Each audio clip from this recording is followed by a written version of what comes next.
नमस्कार, एक बार फिर से आप सभी का स्वागत है।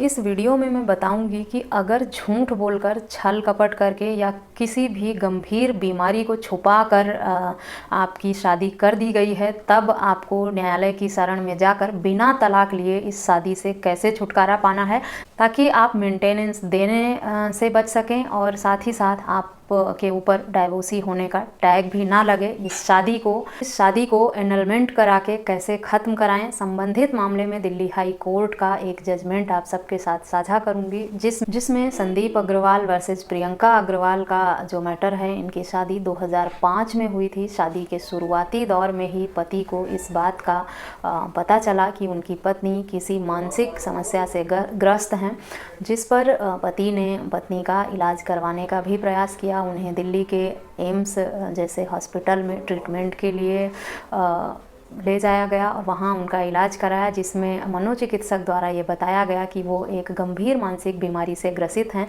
पत्नी ने इलाज कंटिन्यू ना करा कर अपने मायके चली गई। जब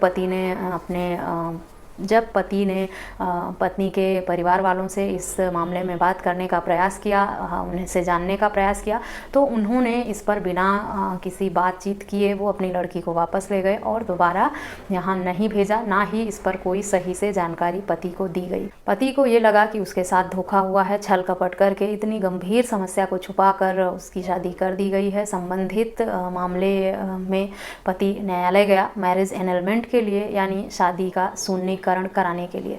शादी शून्य कराना और शून्यकरण कराना दो अलग अलग मामले हैं। शादी शून्य अपने आप हो जाती है और शादी शून्यकरण जो है वो न्यायालय द्वारा कराई जाती है।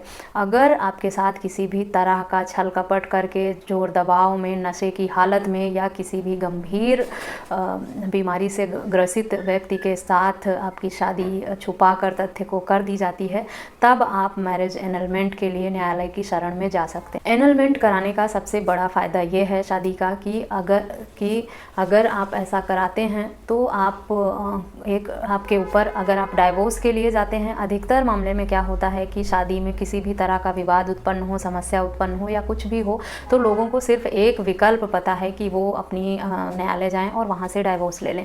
लेकिन अगर छल कपट के साथ, दबाव पूर्वक, बलपूर्वक या इस तरह की गंभीर तथ्य छुपा कर शादी की जाती है आपकी, तब आपको डाइवोर्स नहीं लेना है, तब आपको मैरिज एनलमेंट के लिए न्यायालय में जाना है। और अगर आप ये साबित कर ले जाते हैं कि आपके साथ धोखा हुआ है या कोई मानसिक बीमारी से ग्रसित है आपका पार्टनर, या किसी गंभीर बीमारी से ग्रसित है, मैरिज एनलमेंट पर मैंने एक पहले भी वीडियो बना रखी है। ये वीडियो जो है डिटेल में, अगर आप जानकारी एनलमेंट पे चाहते हैं कि क्या क्राइटेरिया है, किस किस आधार पर एनलमेंट के लिए आप जा सकते हैं, तो उस वीडियो को फैमिली प्लेलिस्ट से जाकर देख सकते हैं। इस वीडियो के माध्यम से एक यही जजमेंट दिल्ली हाई कोर्ट का साझा करूंगी मैं आपके साथ, जिसमें पक्षकार द्वारा गंभीर मानसिक बीमारी को छुपाने के आधार पर ही अपनी मैरिज एनलमेंट कराई और इस शादी का शून्यकरण कराया, और न्यायालय ने पति के पक्ष में ही फैसला दिया। साथ ही साथ 10,000 रुपये का जुर्माना भी पत्नी को लगाया कि उसने पति के इतने साल खराब किए, इतनी गंभीर समस्या को छुपाकर उसके साथ इस तरह का, उसकी ज़िंदगी के साथ मजाक किया और छल कपट पूर्वक उसके साथ शादी की।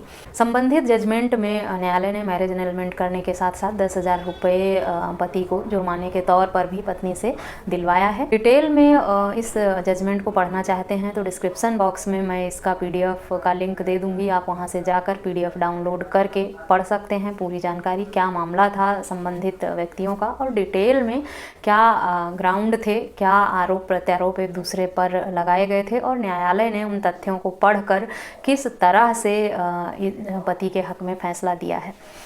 अगर पत्नी पक्ष हो और मैरिज एनलमेंट के लिए पति या पत्नी दोनों लोग जा सकते हैं। अगर पति के साथ भी अगर पति पक्ष ने भी किसी भी गंभीर बीमारी को छुपाकर या छल कपट करके या बलपूर्वक शादी की है, तो पत्नी भी मैरिज एनलमेंट के लिए जा सकती है। और पति को भी ये अधिकार है कि अगर पत्नी पक्ष द्वारा इस तरह की हरकत की गई है तो वो भी एनलमेंट के लिए न्यायालय की शरण में जा सकता है। मैरिज एनलमेंट के लिए हिंदू मैरिज एक्ट के सेक्शन 12 के आधार पर आपको मैरिज एनलमेंट के लिए न्यायालय की शरण में जाना होगा।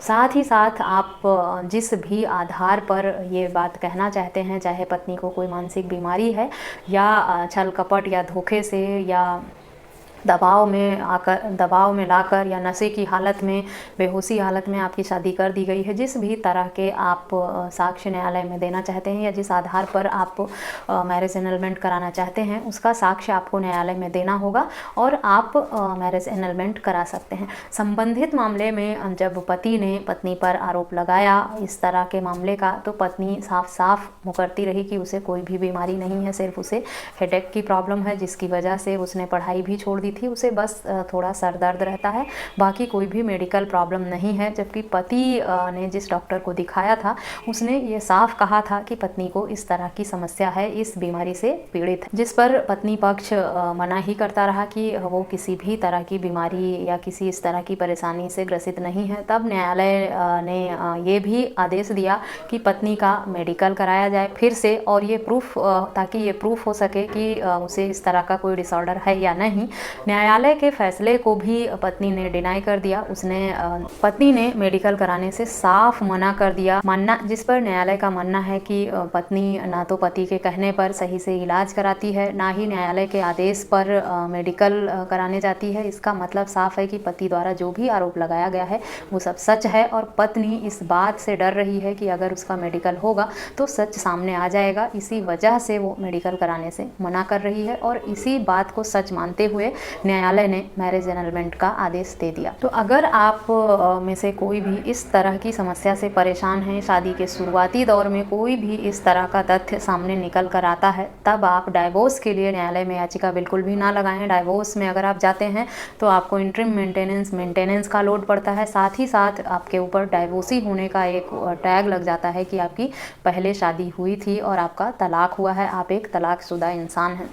लेकिन अगर मैरिज एनलमेंट करा लेते हैं तो आपके ऊपर ना तो डाइवोर्सी का टैग लगता है, ना आपको इंटरिम मेंटेनेंस या मेंटेनेंस देने का लोड रहता है। तो अगर मैरिज एनलमेंट की क्राइटेरिया में आपकी शादी फिट होती है, तब आप डाइवोर्स के लिए बिल्कुल भी ना जाएं, क्योंकि डाइवोर्स में जाने के क्या क्या नुकसान हैं वो आपको इस वीडियो के माध्यम से बता दिया है मैंने। साथ ही साथ उसमें और मैरिज एनलमेंट कराने के फ़ायदे क्या हैं ये भी आपको पता चल ही गया है इस वीडियो के माध्यम से, कि अगर आपकी मैरिज एनलमेंट हो जाती है, आप प्रूफ कर ले जाते हैं जो भी ग्राउंड हैं, तो आपको ना कोई एलिमनी देनी है, ना कोई इंटरिम मेंटेनेंस देना है, ना कोई मेंटेनेंस देना है, और साथ ही साथ डाइवोर्सी होने के टैग से भी बच जाते हैं।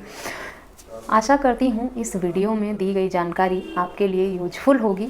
इस जजमेंट की डिटेल डिस्क्रिप्शन बॉक्स में दी हुई है। इस तरह के किसी अन्य टॉपिक पर अगर आप जानकारी चाहते हैं तो मुझे ईमेल, व्हाट्सएप या कमेंट करके पूछ सकते हैं। इस वीडियो में बस इतना ही, मिलते हैं नेक्स्ट वीडियो में। तब तक के लिए थैंक यू एंड बाय।